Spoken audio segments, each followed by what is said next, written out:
Saudara, apa yang membedakan manusia dengan komputer? Tentu banyak perbedaannya. Tetapi dalam hal memori, kira-kira apa yang berbeda? Kalau komputer, data yang masuk, lalu kita tidak menginginkannya, mudah bagi kita.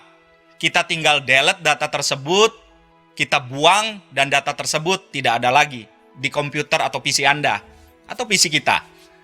Tapi manusia itu punya memori, merekam, mengingat setiap peristiwa. Dan itu akan membentuk diri seseorang karena pengalaman dan peristiwa yang dihadapinya. Setiap kita tidak hanya mengalami masa yang menyenangkan. Ada masa yang tidak menyenangkan juga yang kita alami. Dan ini silih berganti datang di dalam hidup kita. Pengalaman peristiwa yang pahit, yang tidak menyenangkan, seringkali menghantui pribadi seseorang, menghantui kita, membuat kita tidak percaya diri dan takut untuk menjalani kehidupan di masa yang akan datang. Kita pada hari ini dibentuk oleh pengalaman-pengalaman pada masa lalu.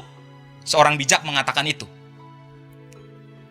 Nah, bagaimana kita bisa berdamai dengan pengalaman-pengalaman yang tidak menyenangkan, pengalaman yang pahit, yang membuat kita terluka, yang membuat kita marah, yang membuat kita kecewa?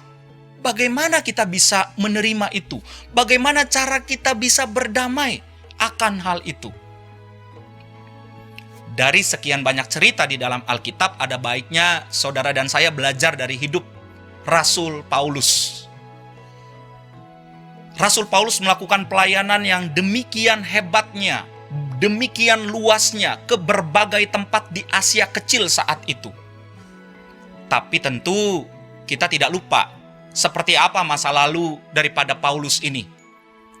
Seseorang yang paling militan, bahkan dia menghabisi, mengejar-ngejar orang-orang yang mengikut Kristus saat itu. Tetapi perjumpaannya dengan Tuhan merubah Paulus. Dia bisa berdamai akan masa lalunya, dia kemudian maju dan merubah hidupnya, serta dia bisa melakukan kehendak Tuhan.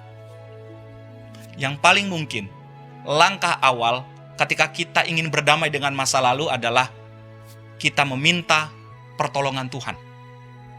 Kita tidak bisa mengobati diri kita sendiri.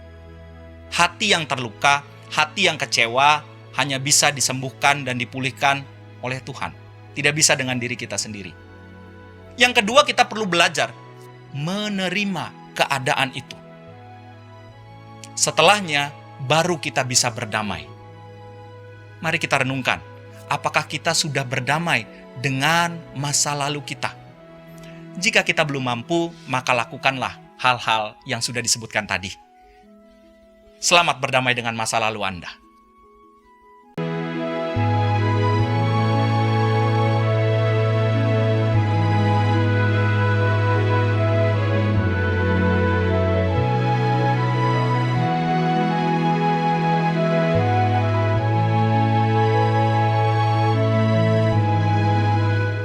Sahabat, mari dukung pelayanan dan pekabaran Injil melalui YKB dengan membagikan link acara ini kepada sebanyak mungkin orang.